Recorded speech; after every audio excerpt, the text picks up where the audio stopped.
Сәлеметсіздер ме? Handmade Crochet каналына қош келдіңіздер. Бүгін сіздермен осындай слитке тоқитын боламыз. Міне өте әдемі. Размері 36 да 35. Мен алдыңғы сабағымда осындай табанды тоқып көрсеткенмін. Міне осы табанды бүгін қолданатын боламыз. Міне осындай әдемі слитке. Ол үшін не керек? Әлбетте жіп және де моншақтар. Одан кейін осындай гүлдерді тоқып қойғанмын. Осы гүлдерді тоқитын және маркер керек болады. Бұл маркер не үшін керек екенін көрсетемін. Крючок әлбетте және де қайша. Ал ендеше кеттік. Бірінші тоқу үшін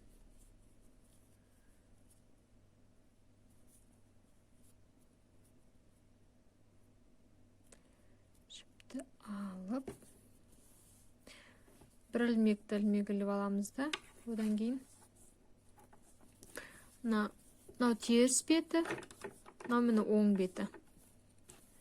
Оң бетінің жаңағы екеуін бір-біріне беттестіріп, дәп ортасын табамыз. Міне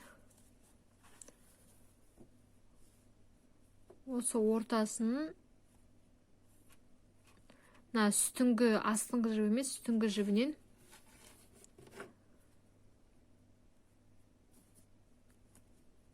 осы жіпті кіргізіп,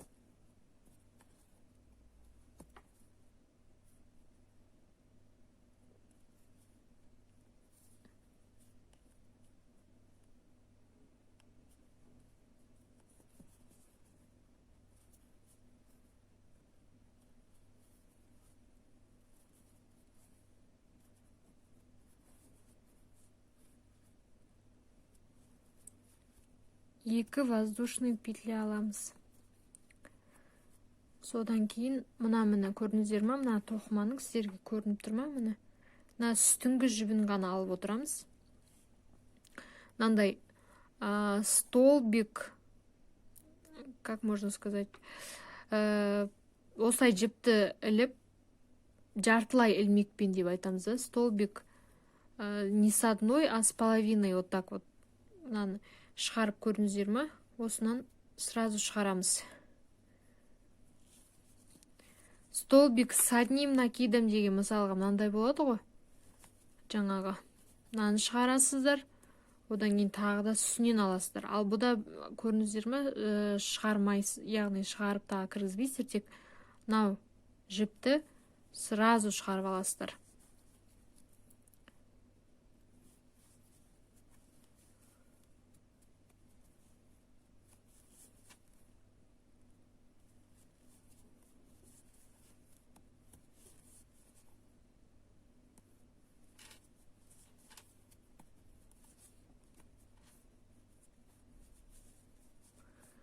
Мына жіпті де тоқып жіберу керек.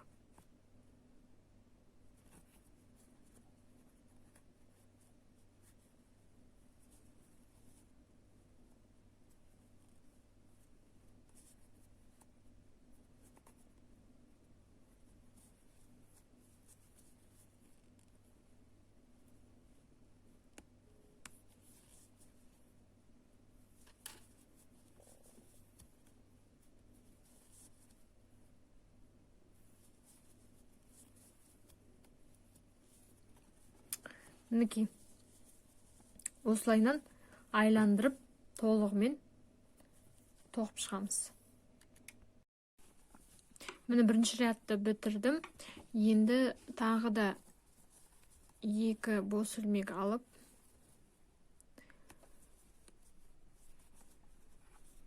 жартылай накид, столб жартылай накидпен дейін ба. Біріншісіне емес, екіншісіне сразу салып.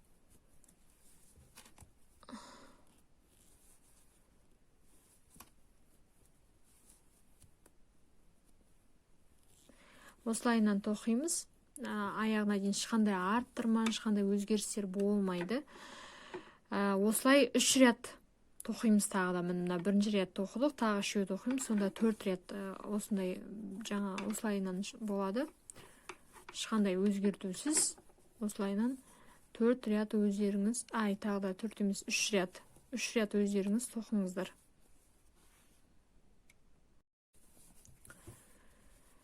Міне 4 ряд аяқталды. Бізде 1, 2, 3, 4 ряд болды. Енді мына маркерларды қолданамыз. Ол не үшін? Өздеріңіз көріп тұрғандай, мына жерде қатпарлар бар. Міне осындай қатпарлар болу үшін біз осы маркерларды қолданамыз. Ол үшін оң бетінен бір-біріне беттестіріп, сызық бойынша ортасын табамыз. Көрдіңіздер ме? Линия бойынша дәп ортасын тауып,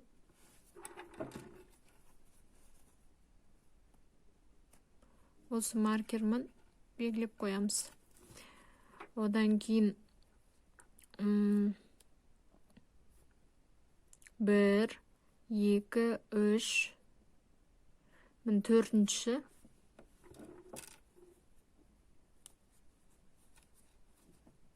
төртіншісіне белгілейміз. Тағы да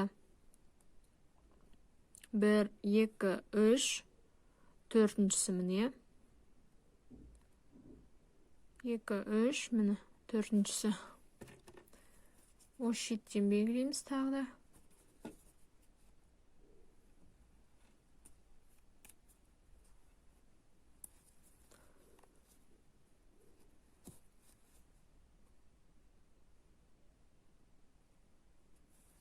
Тағы да 1, 2, 3, 4.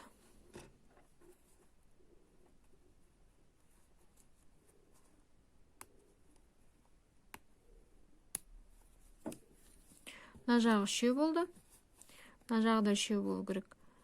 1, 2, 3, 4.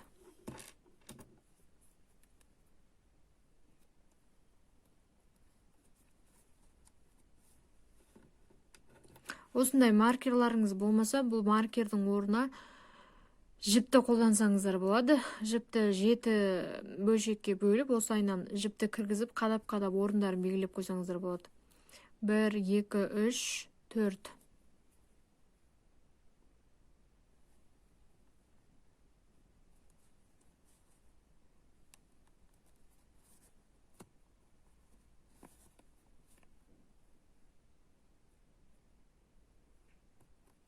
Мен что-то қателесіп кеттім ойдым мына жерде.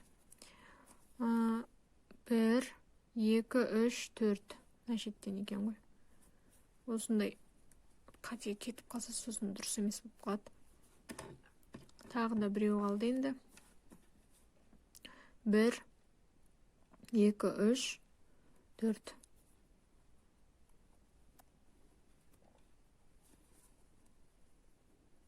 Міне, жетеу болды. Енді мына жіпті алып, 2 бос ілмек алып, жартылай столбик с накидом.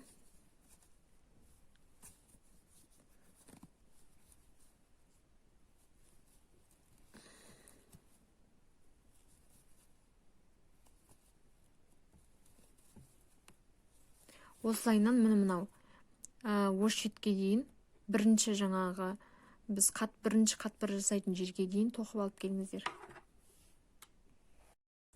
Бірінші белгілеп қойған жерімізге дейін келдік. Енді мына жіпті жаңа накид, столбик с накидом жасайтын сияқты аламыз да, былай жіпті. Одан кейін мына 2 тесік емес, мынау белгілеген жіпке кіргіземіз. Жіпке кіргізіп, столбик с одним накидом солай жасаймыз да. Жаңа бізде жартылай накид болып жатты ғой. Ал қалғанын ортадағы біреу жартылай столбик с накидом болады. 2, 3. Және келесі қайтадан белгілеген жаңағы жеріміз.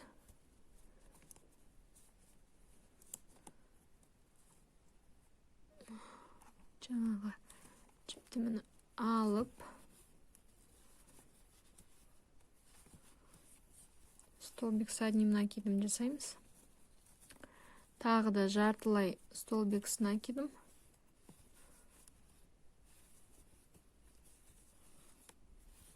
екеу, үшеу. Міндетті түрде аралары бірдей болу керек. Сол жерден қателеспеңіздер, мысалға мына жерде үшеу болды, мына жерде де үшеу, мына жерде де үшеу болу керек. Аралардың бәрі үш-үштен болу керек. Егер де үшеу елмес, басқалай болып қалатын болса, онда қате болып кетеді.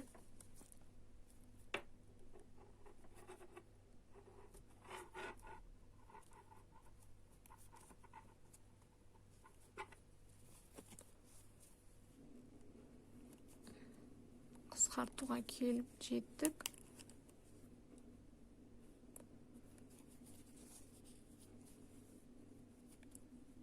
Қазір кішкене ыңғайсыз болып кетті.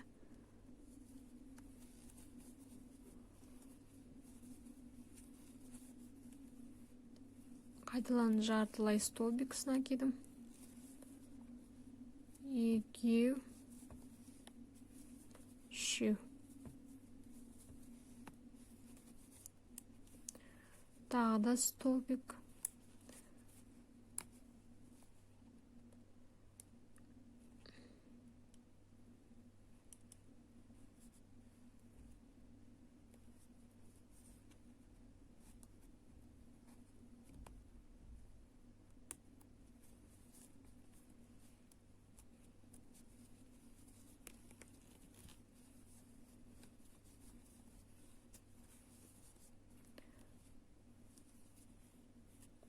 Біреу, екеу, үшеу. Мұны қанша қатпар жасадық біз? Біреу, екеу, мына шеттегі. Сіздерге түсінікті болу үшін тақып қояйын.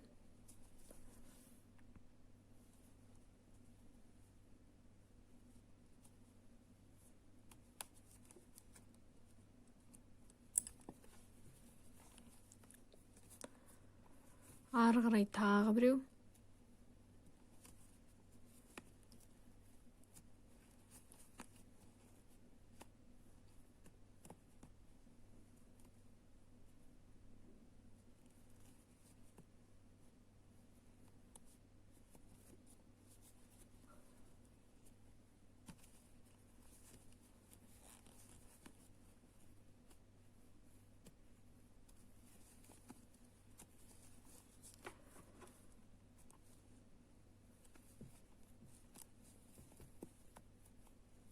Столбик без накида, біреу, екеу,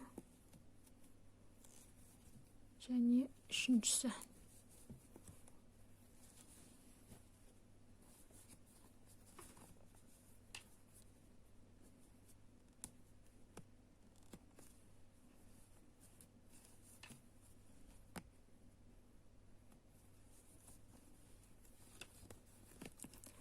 Тағы да біреу, екеу, үшеу. Соңғы белгіленген қатпар. Мінекей. Енді ары қарай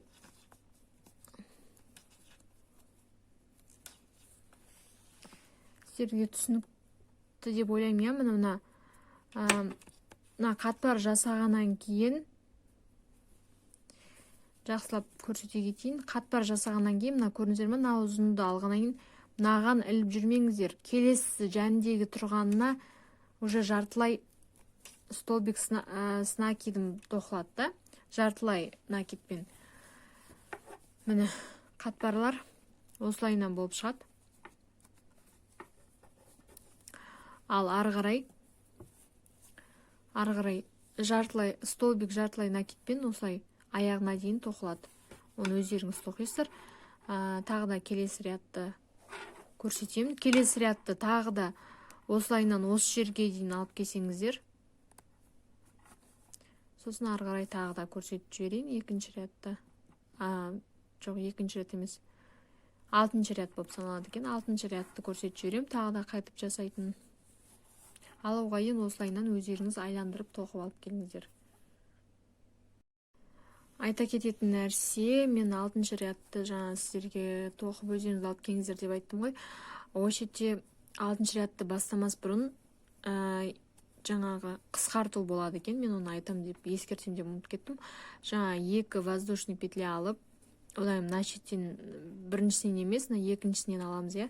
Екіншісінен алдық, жартылай столбик накидым, и одан кейін келесісін қысқару болады. Қысқару қалай болады? Бір міне. Одан екіншісіне де аламыз да.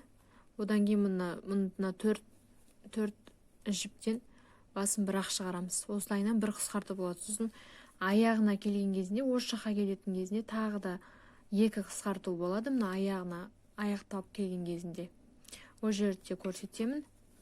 Осылай уже жаңағы новый рядтар басталған сайын аяқ жағында қысқару болады. Аяқ жағында и бас жағында мынандай қатпарлы қысқарулар болады. Чтобы аяққа киген кезінде созылып тұрмас үшін, өзінің пішінін сақтап тұру үшін сондай әдейі жаңағыдай қысқарулар.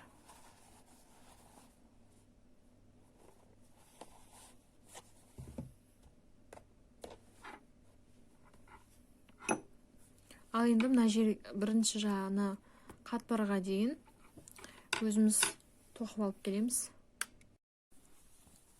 Бірінші қысқаруға келіп жеттік.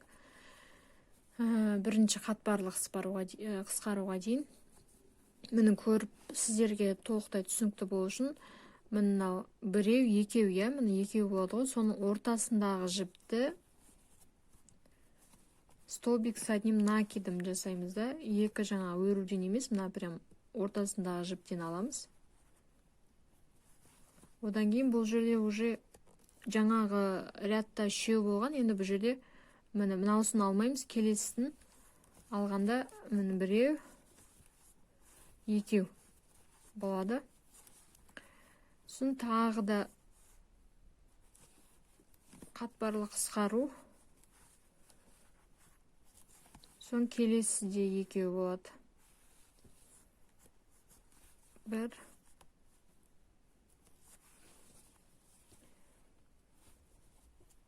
2.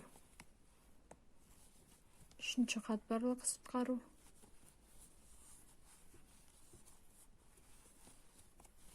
Міне, осылайынан жалғасып кете береді. Мына жақтары енді түсінікті деп ойлаймын. Түсінікті болмаған жағдайда видеоны артқа айландырып көріп аларсыздар, иә. Осылайынан 7 осылайынан қысқару болады. Арасында 2 жартылай столбик жартылай накидпен и аяғына дейін осылайынан алып келген кезде міне осы жаққа примерно 4, 5, 6 ілмек қалғанға дейін өздеріңіз тоқып алып келіңіздер. Одан кейін осы жақта тағы да қысқару болады. Соны көрсетемін. 6 қалдырдық. Енді осы шеттен жартылай столбик накидым сияқты аламыз да. Келесін әшейін ілмек. Одан кейін 4-еуін 4 жіптің басынан бір-ақ шығарамыз. Келесі жартылай столбик накидым. Ал келесі қысқару. Тоже жартылай столбик накидым. Және де шин ілмек. И бірге шығарамыз да. Одан кейін біреу қалады міне.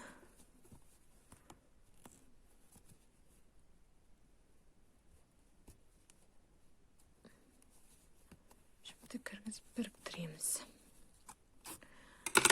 Мынау көрдіңіздер ме? Былайынан жылжығандықтан келесі рядтың басында қысқару болмайды. Тек аяғына мына жаққа айландырып алып келген кезінде 2. Так, оны көрсетем тағы да өзім. Тағы да бір сол жартылай столбик накидым алып келгеннен кейін мына жақта дәл солай жаңағыдай қысқарулар қатпарлы болады. Уже арасында 2 емес, 1. Бір ғана жартылай столбик накидым қалады. Әр қайсының ортасында біреуден. Жарайды, оны тағы да қазір көрсетерім. Осы шетке дейін өздеріңіз жартылай столбик накидым тоқып алып келіңіздер. Қалғанын қазір көрсетемін. қатпарға жеттік. Енді қайтадан столбик с одним накидом аламыз. Міне арасында уже біреу қалады. Тағы да столбик с одним накидом.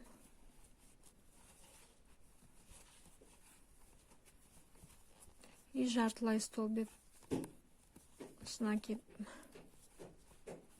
Міне осылайынан айландырып алып кеп, мына жақтарда уже жартылай столбик с накидом болады.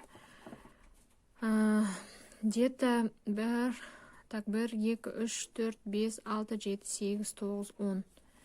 Бір 10 қалдырасыздар ғой. 10 қалдырасыздар. Мына жақта. Сол кезде тағы да қысқару болады.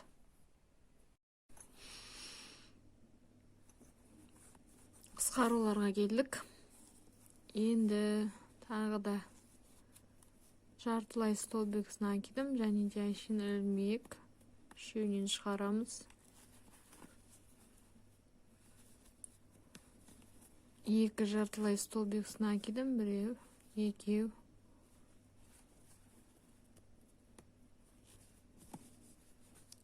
Тағы да қысқару, жартылай столбик с накидом және келесіне әшейін ілмек. Шығардым, тағы да жартылай столбик с накидом екеу.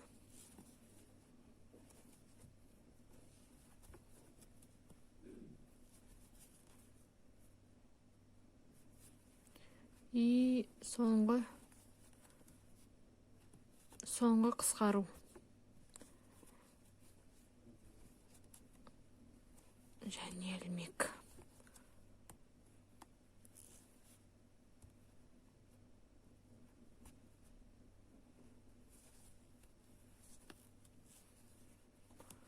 Тағы да 2 воздушный петля.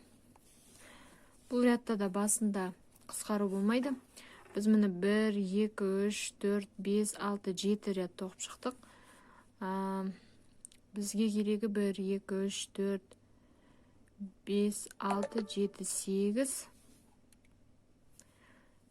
Және мұна 9 өрме сияқты. Өрмесі мұны 9, осы өрмемен 9 болады. Ал 8-ші рядта мынау бірінші қатпарға дейін емес, соның алдын 2 ілмек алдын осы жерге дейін тоқимыз, екеу қалдырамыз. Бұл екеуінде қатпар жасайтын боламыз 8-ші рядта. Дәл сосын мына жағынан да солай екеу қалдыра, екеуінен яғнына 2 ілмектің ортасынан біреуін қатпар жасаймыз. Сонымен ары қарай мына жақта тағы қысқартулар болады. Ал осы жетке дейін тоқып алып келіңіздер енді. Ары қарай көрсетемін. Екеу міне қатпарға дейін 2 ілмек қалды. Осы шеттен жаңа мына 2 ілмектің басына емес, мына ортасындағысына кіргіземіз. Столбик с одним накидом болады бұл жерде. Одан кейін қалғандары уже араларында жартылай столбик с накидом болмайды. Барлығы бір тұтас қатпар болып кетеді. Қысқарту, яғни.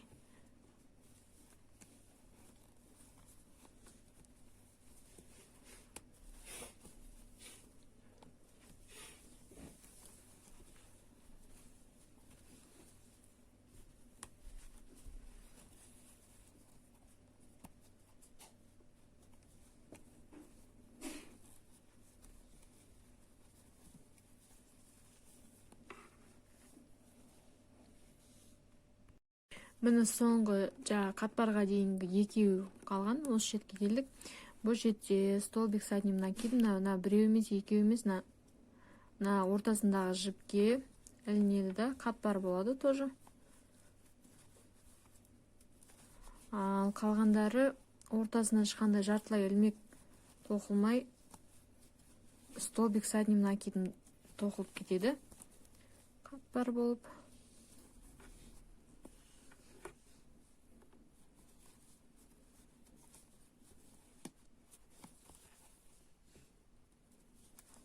мінекей.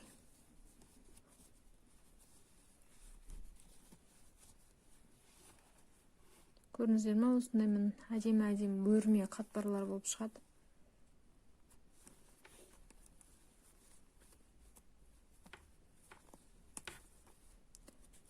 Көріп тұрғандарыңыздай.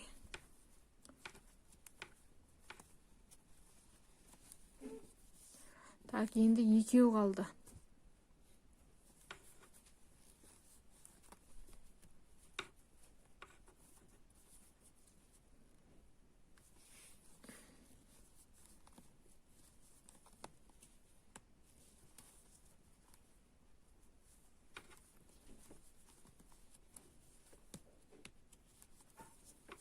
Міне.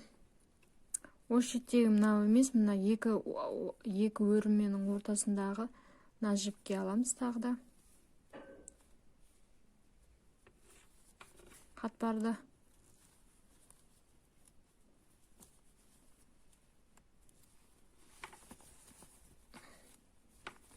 Міне осындай әдемі болып мына басы шықты, көрдіңіздер ме?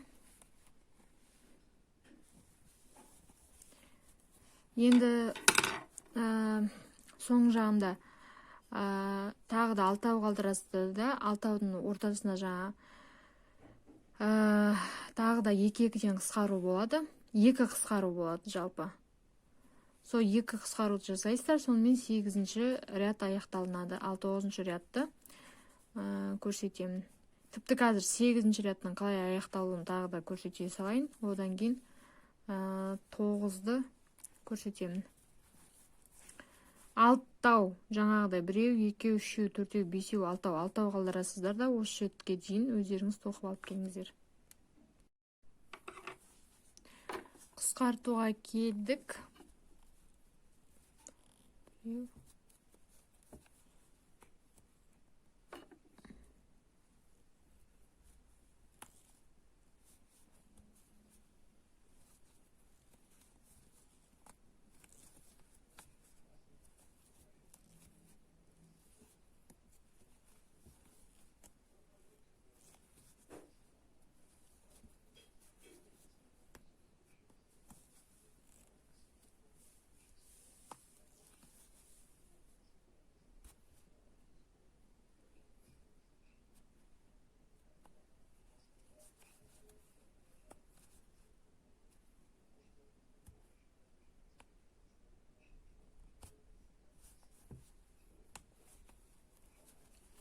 Енді бір ілмек воздушный бір петля аламыз.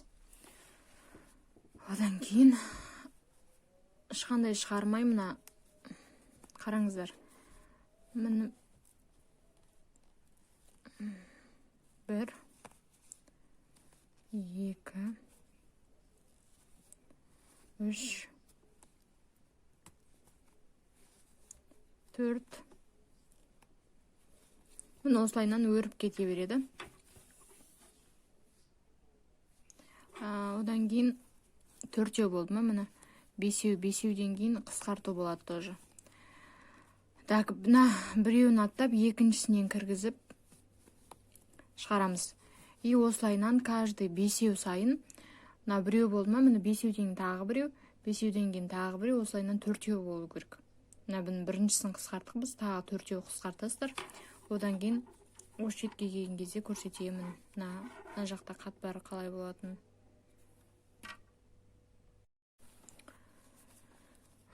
Мен тоқып келдік. Менде 4 қысқару болды. Каждый 5-ден кейін. Енді мына жерде қайтадан сол жаңа жерден кіргізіп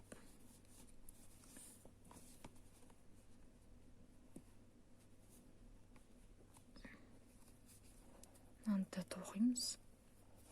7 болу керек. 7 қысқару болу керек.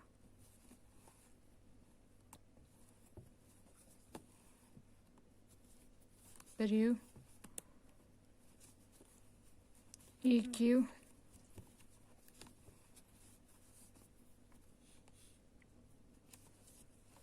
үшеу,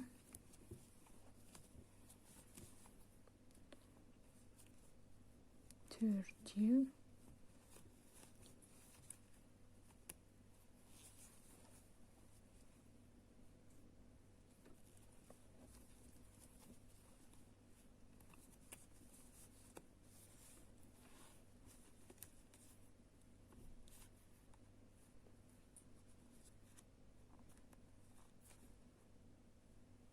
Жоқ, мен ана жерде біреуін қалдырып кетіппін.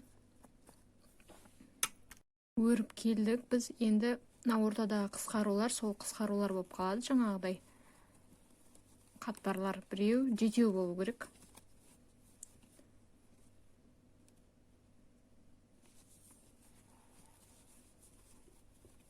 Екеу.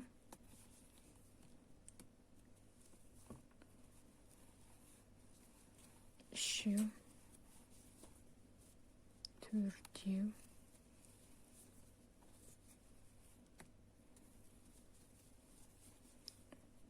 Бесеу.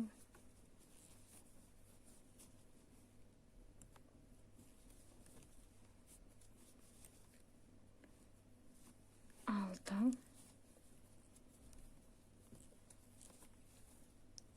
Жетеу.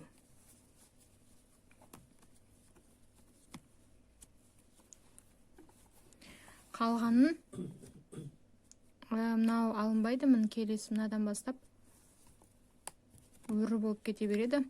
Бір 6 өргеннен кейін қайтадан қысқарулар болады. Яғни көрсете салайын қазір. Біреу, екеу, үшеу, төртеу, бесеу, алтау. Одан кейін біреуін тастап келесісіне. Одан кейін бесеу тоқимыз да. Бесеу тоқимыз да. Тағы да қысқару, осылайынан 4 қысқару тағы да болады. Содан кейін аяғы сонымен аяқталынады. 4-еу ғана мына рядта қысқару болады да. Сонымен мені аяқтадық десек болады.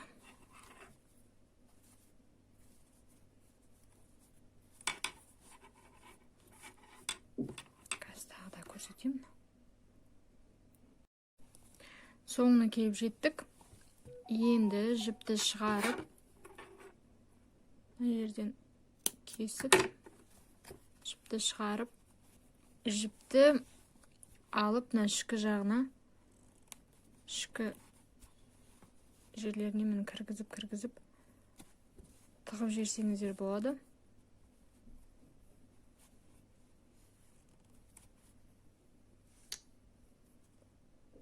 Плотный жіптердің арасына кіргізгендеріңіз жөн, сол кезде жаңағыдай шығып кетпейтін болады.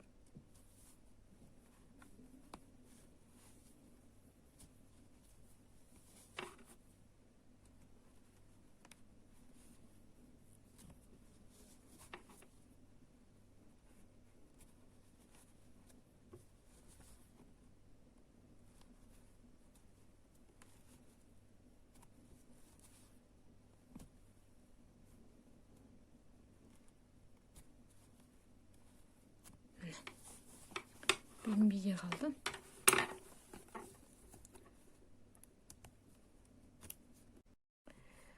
Мінекей мен аяқтап бітірдім. Бір балетке аяқ киімі сияқты болып келеді. Өте маған осы слетке қатты ұнайды. Кигенге де өте ыңғайлы.